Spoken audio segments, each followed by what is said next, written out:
আচ্ছা ডাক্তারবাবু, আর একটা বিষয় নিয়ে জিজ্ঞেস করবো, সেটা হচ্ছে ভ্যাকসিন, কোভিড ভ্যাকসিন। এটা নিয়ে ওই বললাম কিছুক্ষণ আগে আমরা মিস ইনফরমেশন, হোয়াটসঅ্যাপে আলোচনা, চায়ের দোকানে আলোচনা শুনি। এই ভ্যাকসিনটা না ঠিকঠাক রিসার্চ করে বানানো হয়নি, এতদিনে হয়ে যায়। এই জন্য ব্রেন স্ট্রোক বেড়ে গেছে, এই জন্য হার্ট অ্যাটাক বেড়ে গেছে।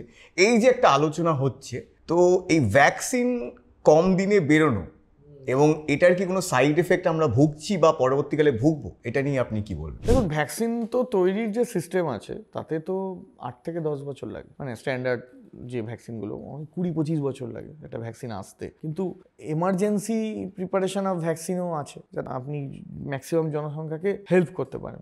তো তার ভিত্তিতেই কোভিড ভ্যাকসিনটা এসেছিল, যেটা বেস্ট পসিবল সম্ভব ছিল সেটাই করা হয়েছে। হঠাৎ কেউ কোনো স্ট্রোক বা ধরুন হার্ট অ্যাটাক এরকম কিছু হয়েছে কিনা, তো তাতে আমরা প্রায় যারা সাডেন ডেথ হয়েছে তাদের সার্ভে করেছিলাম আমাদের হসপিটালে।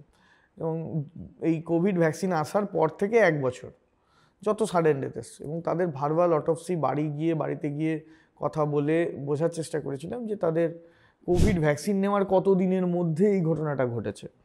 এবং সেটাতে আমরা ইয়াং এজেড লোক নিয়েছিলাম, কারণ বয়স্ক লোক তো তার এমনিতেই ডেথ হতে পারে ওই ধরনের, সেই জন্য আমরা বিলো 45 ডেথগুলোকে নিয়েছিলাম। তাতে কিন্তু আমরা কোনো এর কোনো রিলেশন খুঁজে পাইনি।